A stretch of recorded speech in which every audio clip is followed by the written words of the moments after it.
Nag-attend po tayo nung Mhm. fifth task ng presidente. O yun. Binanggit niya yung system loss, murang kuryente party list. Kayo po, nung pong banggitin niya ito, ano ho ang take po ninyo rito? Sa totoo lang po, ako yung nag-umpisa ng kakasigaw dun sa likod eh. Nandun po yung at saka ako po yung unang tumayo. So Mm. lahat po dun sa likod napatayo. Di yung iba ba sumama na rin po because matagal na po talaga natin to dinudulog sa gobyerno na bigyan ng pansin yung systems loss. Opo. Yung systems loss na yan, imagine, Mhm. yung kuryenteng hindi natin ginagamit. Mhm, Yung mhm. kuryenteng hindi naman umaabot sa atin. Mhm. Yung kuryenteng ninanakaw ng iba, Mm, mm. pinababayad sa atin at binubuwisan pa tayo. Mhm. Kaya nga po nag-file ako ng House Bill dyan na pinapatanggal ko yan at yung mga pass-through charges. Mhm, mhm, mhm. Sipin mo, Manong Glenn, yung Opo. mga ibang pass-through charge, hindi lang po yung cost na yan na systems loss. Hindi lang yan. Opo. Yung support for senior citizens po, Mhm. charge sa atin yun. Tayo nagbabayad nun. Mhm, mhm, Yung mhm. support for Mhm. mga 4Ps, Mhm. tayo po nagbabayad niyan. Yung Mhm. stranded cost at utang ng Napocor, tayo nagbabayad niyan. Hmm. Yung missionary electrification po for island barangays, Mhm. baka hindi nyo po alam, kayo ang nagbabayad niyan. Ako Ha? nagbabayad niyan. Kaya kung Grabe. yung lahat po ng pass-through charges, kaya ganun po kalaki yung electric billing natin.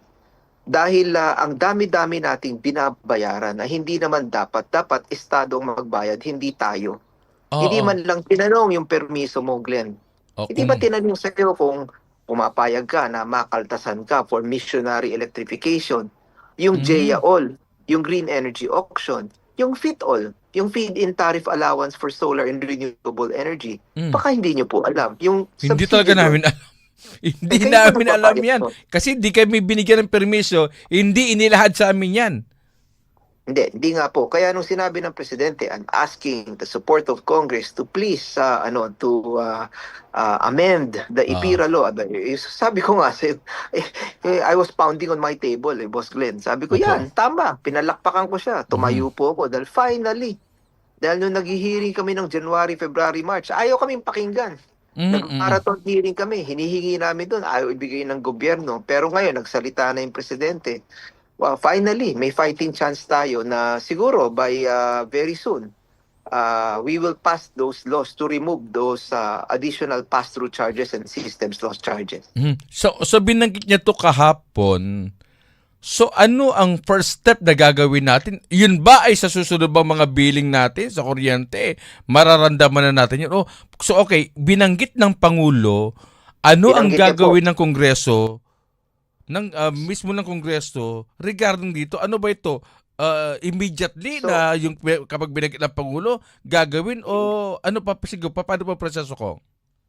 ang proseso, hingin ko yung certification from DPLO sa Presidential Legislative Liaison Office. Si Mhm. Secretary Joey Salceda po ang nakaupo ngayon dyan, Opo. recently appointed. Mhm. Isa po yan ng batikang ekonomista at Mhm. saka naging governor po yan, saka naging member rin po ng Congress. So he knows the process. Mhm. So number one, hingi tayo ng certification sa Malacanang na priority bill to. Mhm. So yung mga bills namin, mga congressman, na nagpapatanggal po sa systems loss, magpapatanggal po sa VAT, that will now be elevated to become a priority measure. Mhm. So kung priority measure yun, at least mabibigyan ng priority sa pagdinig sa mga committee hearings.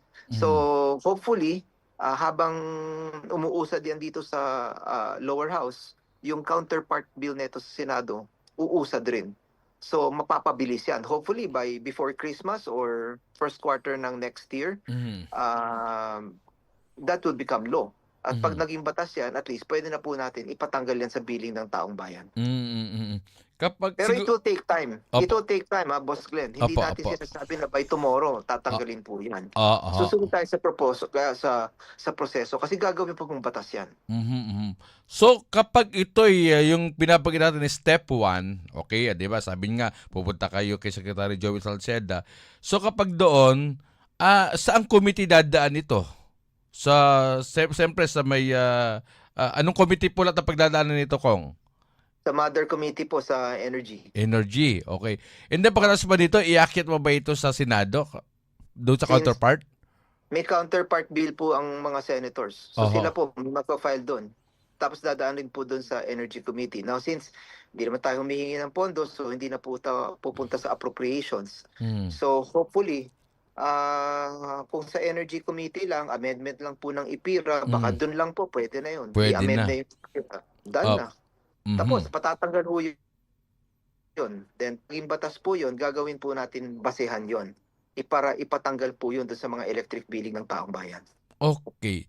Kapag tinanggal tong system loss, kayo po nag-aaral po dyan, magkano po ang mamemenos po ng isang consumer po? For example, ako, nagbabayad po, kung kunwari ako ng 5,000, magkano po sa tingin niyo po ang matatanggal po sa akin na talagang Ah, malaking kabawasan sa Hindi pa po malaki yan. Oh. Hindi pa po malaki yan. Oh. Manong Glenn. Mm. Siguro ilang percent lang ho yan. Baka 1%, less than 1%, mga at most 2%. Hindi pa po malaki yan. Kung Mm. gusto po talaga ng malawakang impact dun sa electric billing, lahat ng pass-through charges, that Tanggalin should lahat. that should be borne by government. That should not be your responsibility or your obligation. Opo, opo. Kasi Bak simple ang tanong social cost po to Naniniwala ba tayo na ang support for senior citizens important? Naniniwala ba tayo na importante po yung pagbigay ng tulong sa 4Ps? Mhm. Yung stranded cost ng NAPOCORP po ba, kailangan po bang bayaran yon? Yung JEA-all, yung FIT-all, at saka Mm. yung universal missionary electrification rates, hindi po ba importante lahat yan? Yes, we all support that. Tama. All Filipinos want that. But why is it na ikaw po ang nagbabayad niyan? Bakit hindi po ilagay sa national budget natin? Tama So, naman yun. yun ang Oo. gusto nating sabihin sa presidente. Boss, inumpisahan mo na Oh. Inumpisahan mo na Pinag-usapan na natin yung systems losses. Isama na natin yung ibang pass-through charges. Lahat So na. Take all. as we are doing that, we're going to ask the president to allow us to include that. Isama dapat yun. Oo nga, tama nga naman. May budget tayo. Bakit sa taong bayan idadagan yan, di ba? Tama kayo dyan Pero kahapon, nang binanggit niya yon, nandun din ang mga negosyante ang negosyo ay kuryente. Di ba? Ano kaya take ng mga yon? Ang sabi nila sa akin, Oo. Art, posible yan. Hindi mo pwedeng ipatanggal lahat ng systems loss. Baka dapat mag-iwan ka ng konti.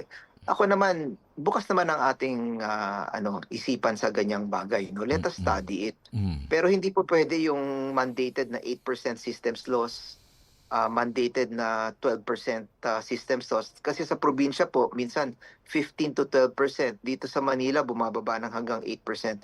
Dapat slowly, ibaba natin ng ibaba yung systems losses. Baka pwede hanggang 3% lang. Meron tayong threshold. Oh.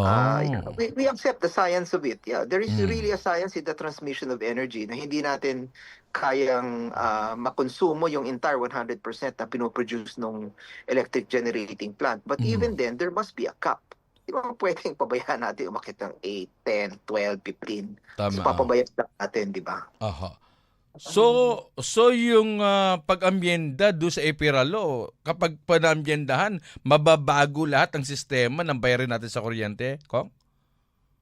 Hindi pa nga po. Kaya ang sinasabi ko, pinapalakpakan ko po ang Pangulo natin. Pero boss, nandun ka na lang rin naman, isama mo na yung iba.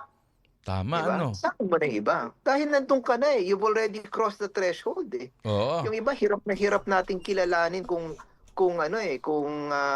kumbaga hindi po makatarungan yung way of charging. Ngayon Mm. na you recognize na inaamin nyo na hindi po makatarungan, isama nyo na lahat ng hindi makatarungan na charges. Tama. Sabi nga natin, Kong, kapag nagawa niya ito lahat, ito yung kanyang maiiwang legacy, 'di ba? Yung sa kuryente na ito lahat ay malapit sa sikmura ng taong bayan. Tama ko yun. Tama po kayo, Boss Glenn, na Mhm. this is the legacy of the president. Siya lang makakagawa nito, Mhm. sa totoo lang. Oo. So, wag mo nang hintayin na yung infrastructure this, infrastructure that na hindi pa nga natin nasosolve yung mga flood control problems. Oo. So, wag na natin asahan yon. But hindi na lang natin ibalik at ibigay sa taong bayan ngayon. Let's give the power to produce power, Mhm. to consume power. Ibalik natin po yon sa power ng consumers natin.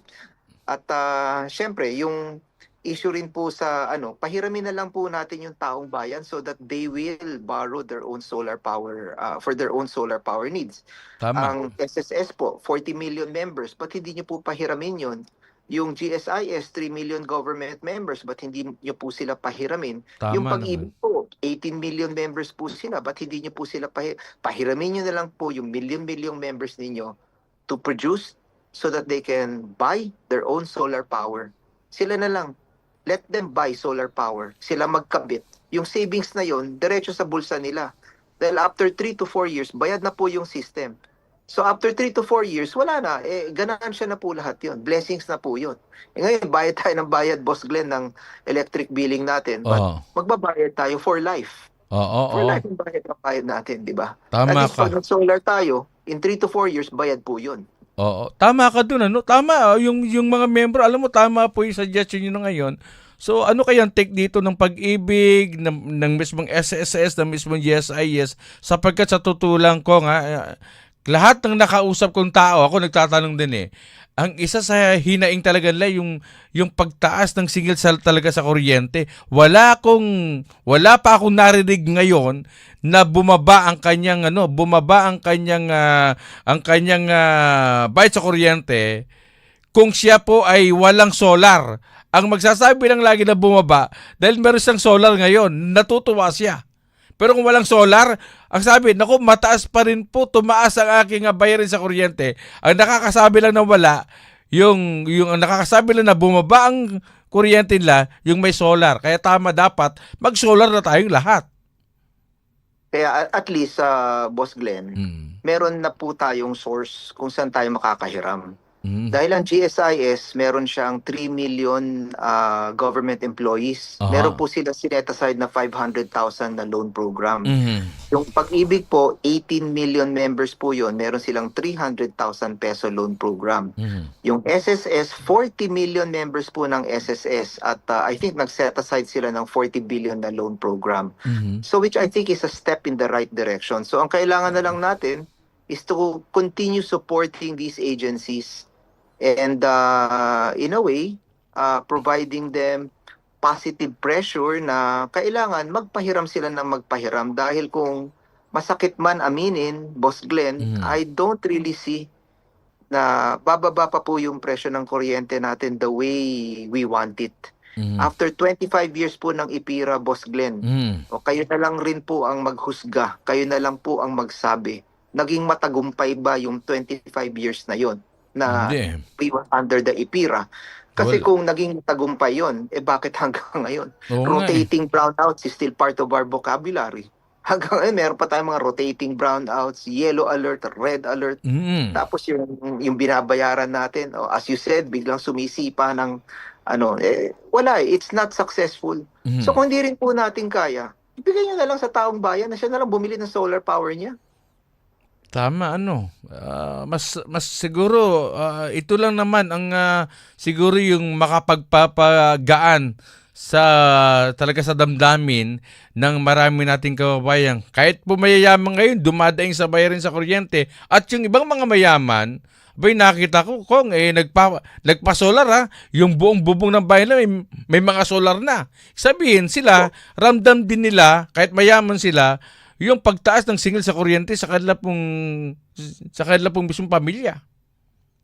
Boss, yun po yung sa mayaman. Paano po doon Yung sa mga mahirap. kababayan nating nakikipagsapalaran? Lalo na yung middle class po. Yung mag-asawa na may 3 anak. Yun nga. Pagkatapos isa lang po nagtatrabaho sa kanila. Boss, yung savings dyan, baka ilang kilong bigas po yan for the month. Tama, So, yeah, at saka we owe them something, boss Mm.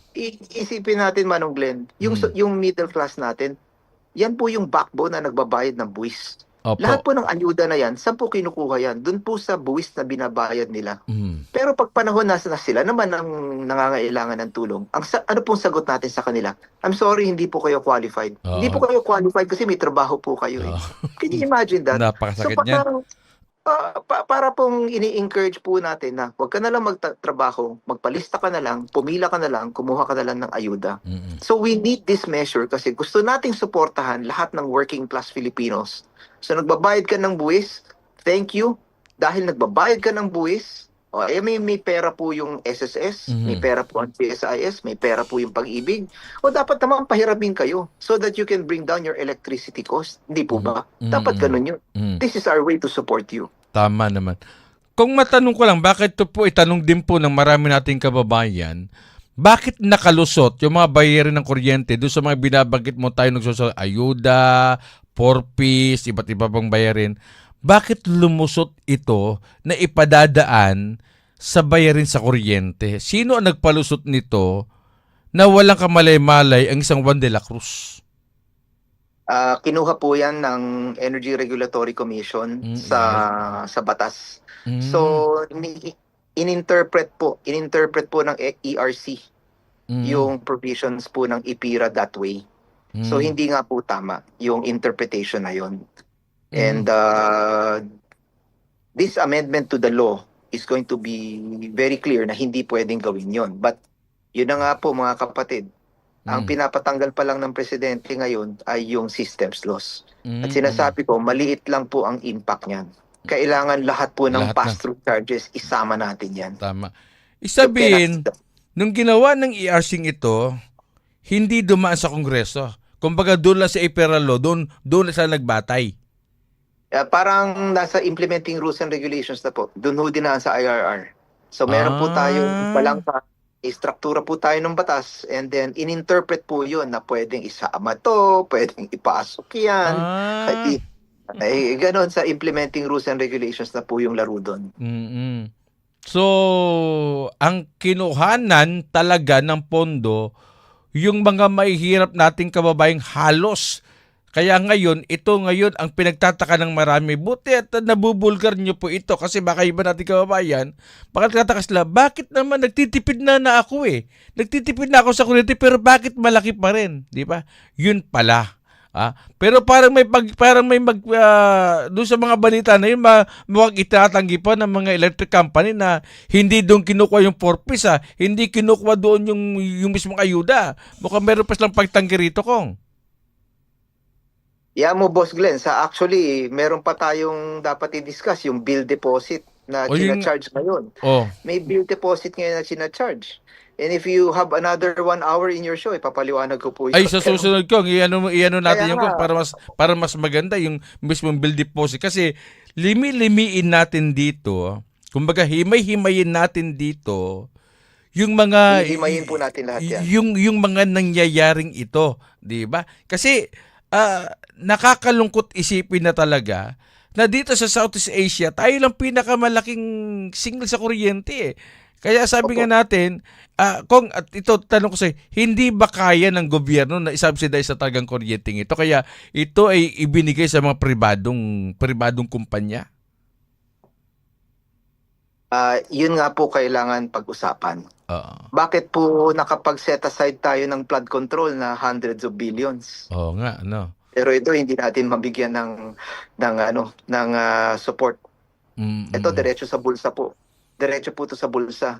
At yung ayuda, Boss Glenn, sinabi ko na, there are 25 million families who are electric consumers. Kung kaya nilang gamitin yung billing system doon sa pagbayad, hindi kaya pwedeng yung system na yon gamitin rin sa pag-distribute naman natin ng ayuda sa middle class. Para Mm. wala nang listahan, wala nang pila, diretso na po sa bulsa nila. So ang dami ho nating magagawa sa power sector natin. Mhm. So Ako, dito, sabihin ko kay Presidente, kung gusto opo. mo ng legacy, eto na, tirahin mo na yun to, Mr. President. Tama, tama. Kasi dito siya babawi, sa nasabi nga natin, dito siya babawi sa mga negatibong tingin ng maraming tao sa kanya. Dito makakabawi siya ng gusto, at least, yung bumabagsak na ekonomiya natin, bumabagsak na kanya mismo sa popularity niya, ito man lang yung pansalba sa kanyang pangalan, sa kanyang pagiging presidente. Tama ka, yung pastor lahat, tirahin niya na lahat ito. Kasi yung kahapon, mukhang pampalubag-loob lang yun eh. Yung system loss, tama ka, pampalubag-loob lang yun eh. Opo. At saka, para sa akin, imagine, pwede niyang iiwan na Boss Glenn yung legacy na sa panahon ni President Marcos, ang pagdidistribute po ng ayuda, hindi ka na po kailangan luminya, magpalista. Yung electric billing nyo, pwedeng magamit na po yun para makatanggap po kayo ng ayuda at tulong. At Mm. yung electric billing nyo, yun po yung katibayan ng tulong na kailangan nyo. Hindi ho pwedeng magsinungaling dun sa electric billing. Ang Mm. mayaman po, 3 aircon, 4 na aircon, ang consumption na nasa 400, 600 kilowatt hour. Yung mga working class na mga kapatid natin, nasa 150, 200, 300 kilowatt hours, kitang-kita po sa electric billing kung sino yung nangangailangan ng tulong. Mhm. So yung electric billing mo, that is your affidavit na kailangan mong isumite. Kung Tama. maipatunay natin doon sa electric billing mo that you need help, edi idadaan natin yung tulong doon. Wala nang palista, wala nang hindi na po mapopoliticize yan. So, Mhm. that is a fantastic legacy for the president. Meron kang 400 billion na distribute na ayuda, pero that is so politically sensitive. Magpapalista ka, lilinya ka pa. Mhm. Naalala nyo, may namatay pa nung kasaks- naghihintay sa DSWD na support niya. Oh, Namatay. namatay. Yung senior citizen dahil sa sobrang init ng panahon, namatay. Kaya nga po, Mr. President, this is your legacy. Oo. Under your legacy, ang pagbibigay po ng tulong ngayon ay napakasimple na through your electric billing. Mr. President, lahat rin po ng pass-through charges, tanggalin nyo na yan. Legacy nyo po yan. Mhm. Alam mo, Simple lang naman ang tanong makatarungan po ba? Kung Oo. hindi makatarungan, bakit isa lang? Isama nyo na lahat ng pass-through charges. tinipid pa eh. Tinipid pa Kaya eh. nga po. Tinipid pa niya, Kaya nga Kong eh. Diba? Siguro ano to eh. Dapat nga, sabi ko nga, Kong eh, yung mga negosyante kahapon doon na nandun, inadress niya rin to eh. Ano, payag ba kayo lahat? Ng pass-through, dapat, kumbaga, hinamon niya yung mga negosyante ron, di ba? Total, Opo. kasi yung once and for all lang naman, di ba? O nakatelevise na, hinamon niya. Sigurado hindi naman tatanggi mga yun eh. O di ba? Hinamon niya yung mga negosyante ng kuryente kahapon na nandun sa Kongreso. Kaya tsaka Boss Glenn, hindi kailangan sumagot ng mga negosyante kasi tandaan niyo po, yung mga pass-through charges na yun, hindi po yun para sa benepisyo ng mga generating companies. Kumita na Mm-mm. sila. Tama. Yung transmission company, kumita na rin po. Yung Mm. distribution, yung Meralco, kumita na rin po yun. Yung pass-through, dagdag po yun. Parang dagdag pabigat po yun. Dagdag Oo. na cruise para sa social objectives po ng estado yun. Yung green energy auction, yung subsidio para sa renewable energy, yung tulong sa senior citizens, sa 4Ps, yung pagbayad po ng mga stranded loans ng NAPOCOR, hindi po yun pupunta sa bulsa ng mga negosyante o ng NGCP o ng Meralco. Okay. Social cost po yun eh. So, it is not going to any private sector. Mhm. So, itong mga social cost na to, kung importante po to para sa bayan natin, edi dapat gastusan po ng budget natin at hindi nilalagay yung pera sa kung ano-anong programa na nakita natin in the last 2-3 years, ninakaw lang po. Tama ka. Ba't Diba? mo ilalagay doon sa mga pwedeng nakawin? Bigay mo na lang sa kuryente, balik mo sa taong bayan, magiging happy pa sa'yo. Automatic, 'di ba? Tanggap agad ng gobyerno, tanggap agad ng mismong kababayan natin yung ayuda na 'yon. Pero ang isa sa malaking tanong dito kung every year, every government may panawagan na tungkol dito sa pagbaba ng singil sa kuryente. Maging dito sa binabagit na batas na to sa EPIRA. Pero mukhang sasalita lang daw eh. Ikaw, sa tingin mo, ito, seryoso? Ang presidente rito na talagang tutuluyan to? At tignan po natin, pag lumabas na po yung certificate of priority na priority government measure to, tignan po natin. Hindi Diba? kaya... Pinalakpakan natin yung presidente at hopefully naman sana Mr. President, para naman sa iyo po, legacy po ng Marcos administration to. Kaya hindi kaya yan ang dahilan, kaya inilagay dyan si Secretary Salceda para sa bagay na ito? Hopefully. No. Napakagaling na economista po ni Joey. Sana, syempre, makatulong po siya dito. At alam naman natin yung kakayahan ng mama. Siguro, yung payo niya sa presidente, ipakinggan ng presidente at ituloy-tuloy na lahat ito sapagkat napakalaking benepisyo sa mga kababayan natin. Pero kung may mga balita, kayo na nga magkumpiro, baka po may balita ho kayo, sa mga local power producer daw po, mayroong iba na nasa posisyon ng gobyerno na sila rin po yung may-ari po ng ganung pong mga local power producer? Nakarating ba sa inyo yan? Dapat malaman po natin kung may ganon. Dahil pinagbabawal po yan ng IPIRA. Oo. We are totally deregulated. That means ang generation, wala pong connection sa distribution. Ang distribution, walang connection sa transmission. Yun So, nga. kailangan po that is divided under the law. So, titignan po natin kung may ganyang report, hindi po pwede yan. Tignan nga Dahil ang natin. penalty po dyan, ang penalty po dyan, matatanggalan po ng mga prangkisa yan. Narinig ko lang din eh. Tapos yung iba naman daw kung hindi silang may-ari, pero sila yung hari sa mga probinsya, nililibre sila sa kuryente. Opo. Opo. May mga ganun mga balita. Sabi ko, totoo ba yung, meron bang ganyan? Sabi, siguro matinding investigasyon din ito.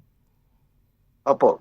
Ba't ang tao po, pagod na po sa investigasyon. Oo nga eh. Kaya ako po, Puro ayoko na investigasyon masyado lang. nag-a-announce ayoko na po masyado nag-a-announce ng ano. Kaya tinrabaho ko na lang po yung loan program para makahiram yung mga taong bayan. Ako nga pag-usapan nga natin minsan yung loan program. Ako willing na willing mag-loan dyan para naman Sige makapag-solar. Para makapag-solar, Sige po. di ba? Kasi kung Sige po, minsan, Boss Glenn. kasi kung minsan nagtatanong ako magkano ba solar, kapag binanggit na yung amount, bumabagsak na balikat ko eh. Hindi ko kaya. Hindi. Salamat po. Salamat po, sir. I will be more than happy. Tapos pag ni-launch po yung Murang Kuryente Coalition, isasama po namin yung Radyo Agila. Ayo po. At saka kayo po. Sa August 3 po, we will give you an invitation for that. Ayun, maganda yung alam mo ko, marami rin pong gusto talaga pong makapag-solar na eh. Talagang gustong-gusto na eh. Opo. Kaya lang kapag binanggit yung presyuhan kong, hindi kaya po ng iba talaga. Alam mo naman, kumbaga, gaano ba naman kinikita nila, di ba? Tapos yun pa yung kapag may loan na, medyo magaan na sa kanila yun, yung pangarap nilang makapagkaroon ng solar na kagaya namin, magkaroon ng katuparan kung doon po sa inyo po mga mismong programa po ninyo. Anytime po. Okay. Basta invitation nyo naman, Boss Glenn. Mabilis naman tayo. Sige, Kita nyo sige. kanina, pagtawag nyo, yes, Oo nga. yes po kaagad ako. Kasi kung Kasi nagpapasalamat rin po kami sa Radyo Agila Opo. na binibigyan nyo po kami ng opportunity to explain to the people. Salamat po. Opo, kasi kung siyempre kapag usapang kuryente kong, lahat po rito kong sakop po nito. Wala naman po atang isang bahay dito, particular in Metro Manila sa mga mismong mga bayan na hindi ho nasasaklaw ng bigat po ng bayarin sa kuryente. Anyway, kung ano po panawagin nyo sa taong bayan at yung mga plans and program paniwon ninyo, go ahead. Wag lang po tayo mawalan ng pag-asa. Sama-sama lang po. At hamunin po natin yung gobyerno. Tignan natin kung hanggang saan po sila kakasa dito po sa issue ng kuryenteng to. Okay. Magsama-sama po tayo. Okay. Salamat po. Kong, thank you so much at mabuhay po kayo. Thank you.